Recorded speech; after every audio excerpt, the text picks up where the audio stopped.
Hello, നീ എന്താ പിന്നെ എടുക്കാത്തത്? ചേട്ടാ പിന്നെ എന്നെ വിളിച്ചില്ലായിരുന്നല്ലോ ഞാൻ. അത് ഭയങ്കര പരിഗണന. അവിടെ അത് ഭയങ്കര എല്ലാം പരിപാടികള് എല്ലാം ഞാൻ അവരെ കാല് പിടിക്കുന്ന നിന്റെ അടുത്തൊരു വാക്ക് പറഞ്ഞോണ്ട് കാല് പിടിച്ചിട്ടാണ് ഇപ്പൊ തീർത്തത്. ഞാൻ ഒന്നും കഴിച്ചിട്ടില്ല, ഒന്നും കഴിച്ചിട്ടില്ല. ഞാനും ഇതുവരെ ഒന്നും കഴിച്ചില്ല. അത് ഫ്രണ്ട്ഷിപ്പിനൊക്കെ ഒരു വാല്യൂ എന്ന് പറയുന്നത് ഭയങ്കര സംഭവമില്ലേ? അതൊക്കെ കൊടുക്കുന്ന വലിയ ഫ്രണ്ട്ഷിപ്പ് ആകുന്നു.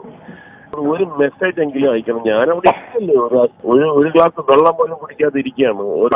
ഞാൻ എന്തായാലും 7 മണി ഒക്കെ കഴിയും.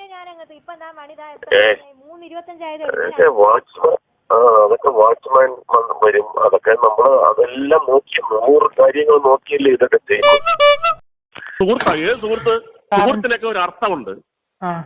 ഞാനിത് അങ്ങോട്ട് എന്റെ നമ്പർ ഉണ്ടല്ലോ, സൈബറുമായിട്ട് കണക്ട് ചെയ്തിരിക്കുകയാണ്.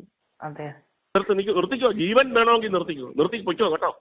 വീട്ടിൽ വന്നും അടിച്ച് പിരിക്കുന്നില്ലേ അവന്റെ ആകാശം സുഹൃത്താ. ഞാന് വാർത്തയുടെ അങ്ങനെ പറഞ്ഞപ്പോ വെച്ച് പൊയ്ക്കോ. ജീവൻ കൊതി ഉണ്ടെങ്കിൽ വെച്ച് പൊയ്ക്കോ കേട്ടോ. ഇനി മേലാൽ ഈ തരത്തിലുള്ള ഒരു കോളും ആരെയും വിളിക്കരുത് കേട്ടോ. നിന്റെ നമ്പർ നോട്ട് ചെയ്ത് കഴിഞ്ഞു. ഇനി എന്തെങ്കിലും ഒരു മിസ്റ്റേക്ക് നീ വന്നു കഴിഞ്ഞാൽ നീ ജീവിക്കത്തില്ല, വേറെ സ്ഥലത്ത് ജീവിക്കും കേട്ടോ. ഇറങ്ങിയിരിക്കുകയാണോ പരിപാടിയായിട്ട്?